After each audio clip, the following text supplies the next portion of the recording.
Welcome to AM Productions, Las Vegas. I have the most incredible guest today. His name is Brad. He's an actor, but he does many, many other things. He's also involved in some sports thing, which I'm not quite sure about, because I do not pre-interview my guests, ever.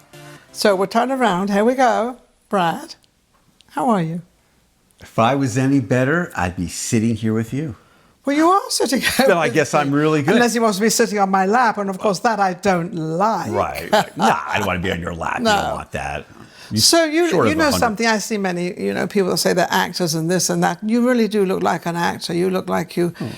do you ever play a judge, or you ever play somebody like a president or somebody in parliament? Do you ever do a lot of that? Yeah, I mean, executive CEOs, lawyers, judge audition, but I never played a judge. That's one I haven't played. A lot of doctors. You'd have to have all that robot. Yeah, doctors, you'd be a great doctor. Come in. Hi, how are you today? Absolutely.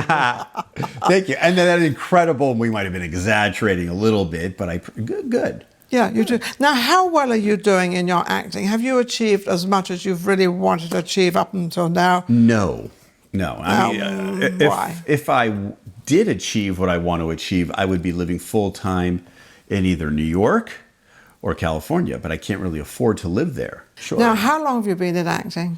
I guess you could say 20 years, a little over 20 years. But there was a couple breaks here and there that I took as I was pursuing another arts career. Okay, another arts career. Another arts career. I guess I'm going to have to break the ice over there and tell you what that is. What is that? That would be broadcasting, mostly sports broadcasting. Broadcasting. Was that radio or television? A little both, radio and TV sports broadcasting. Do you think you've got a good voice for radio? Because radio has to have a certain voice. I have a good face for radio.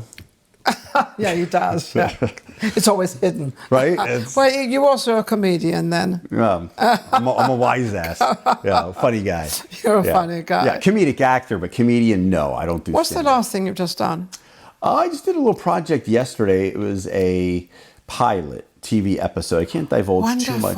Yeah, it was fun though. It looks like it's going to be like a reality show, but it's for a really big company, and I don't think they mind me talking about them. They're called Love Cloud. Don't mention the name because they might not like that. No, I think they will like it. Would you be in it if? Oh, not in the no. I'm like helping to pitch a pilot. To pitch the pilot. Yeah, so they wanted like it to be scripted. So they hired actors. So they hired. Yeah, it was a lot of fun because I got to be in a limousine. I got to be in a plane. We got to shoot at. It was great. North Las Vegas Airport. I'd never shot there before. I never actually really shot at an airport. How so that was fun. Yeah. So you do different things. You're an actor, and you do pilots and all different things. What's your favorite? What do you feel really comfortable at, and how you like to? You really feel, well, this is for me, and this is great question. There, well, it's loaded. It's a great. You're going to get a good answer. Well, I would have said if you would have asked me this pre-pandemic, I would have said sports broadcasting. I love it, like live sports, preferably college or professional. Yeah. But doing sports or on camera, like hosting, anchor, that type of stuff, that would have been my favorite. But I would say after the pandemic, I really, really learned about my love for acting, even more than I had it. I mean, acting was always here. It was like a 1A, 1B type of thing. It was close. But I would say acting has kicked its ass since. It's gone right into it. You've gone into it. Because I started reading a lot of plays, autobiographies, acting books, just preparing a lot. And then kind of sports with the pandemic, it kind of... It drizzled off. It drizzled off. That's a good word. There was no sports. There was no sports for a while, and then there's other things with the industry, and it kind of. You know, a lot of people in the acting business, they seem to think that they can just read a part and go and do it. And that's a horse job. Manure. Yeah. Well, we have a job to do. Yeah. And the job is acting, a job. You know, I rehearse myself. I make sure I'm going to be okay. Mm-hmm. I don't know if I am all the time, but I try. But you have to really put time and effort into it, don't you? A lot of time. And that's the thing. A lot of people think that you can half-ass things. You could just show up to an audition and just learn lines. It's not about learning lines. It's about learning a character. It's about different physicalization, about different physicalities, about walking, about talking, accents, facial expressions, and reacting to the other actor. And people, a lot of people disrespect it and think it's easy. I remember doing this this TV pilot, and this guy he was like a rapper. He was like, I want to get into acting now. Have you ever taken an acting class? No, but I just want to get into acting. Okay, well, I'm just going to get in there. Because you do hear these stories where people sort of, they're on a set or they're doing something and all of a sudden they're called to do a scene, then they do another scene, and that's kind of, once in a lifetime. It doesn't really happen that often. Right. But being in the younger generation, how does the young people get into acting? I mean, what is their feat of getting into acting rather than The easiest way is for your mommy and daddy, well, I hope that's not sounds facetious there, but yeah, your parents putting you into an acting business early, maybe starting off with modeling pictures, small little commercials here. But when you start as a kid, it's really easy. Once you're known and once you maybe show some talent and some professionalism, absolutely, you can get pretty far. You can get pretty far. But it's hard because I started in my mid to late 20s. And I really started with like little infomercials and stuff like that. Acting school, speech. Yeah.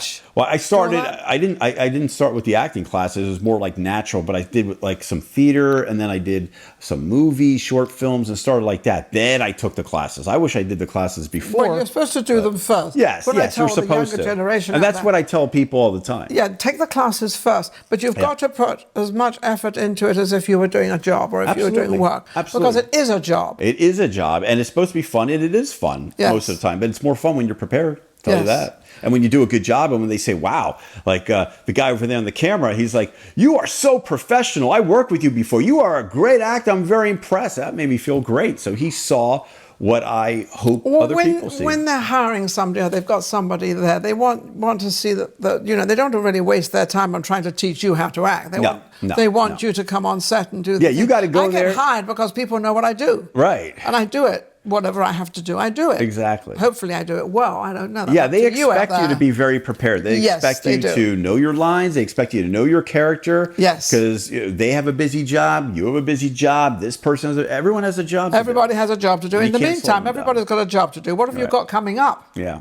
Have you got anything coming up? I'm actually I'm so happy to be here. I am excited. I'm flying to Portland, Oregon. Oh, how lovely. Where I moved from about a little 7.5 years ago. Okay. I filmed a movie there. It was a dark comedy.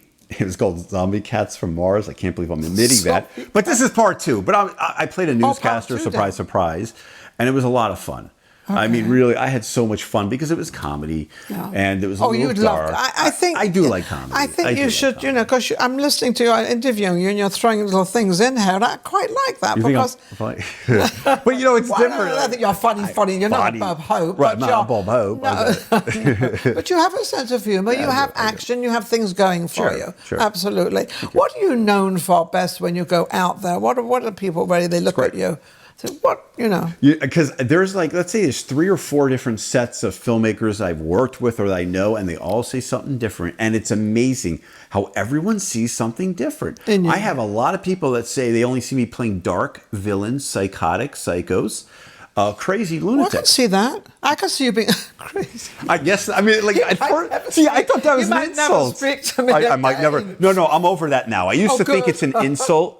But now I think I guess it's a compliment because a lot of people say, I see you doing comedy. I see you playing that funny dad or that romantic. That dark part. Yeah. You come with the dark. Well, the dark or the funny father or the romantic sidekick of this girl or whatever. I'm like, okay, so they see the nice sweetness, and then some people see the dark evil. Evil. I get to show a variety of skills. You do. So that's, I guess, one thing I see about Brad, I see he gets very excited. You ask a question and he knows exactly what it is. You ask good questions. I'm impressed. I've done a fair share on this side. Yeah, you've got a fair share of what's going on. One last thing. What would you like to tell the younger generation out there how to get into acting?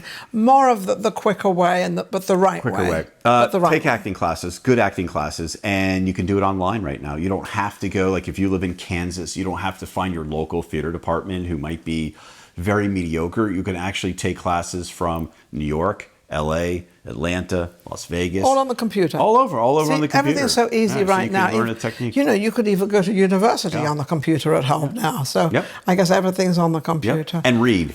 Read a lot. Read a lot of books. And is it not also a wise thing to start off going on stage and doing some stage work? Great. Theater. Yeah, theater's great. Go to the theater. But if you could start doing some classes in theater early, I really wish I did that. But I was shy, believe it or not.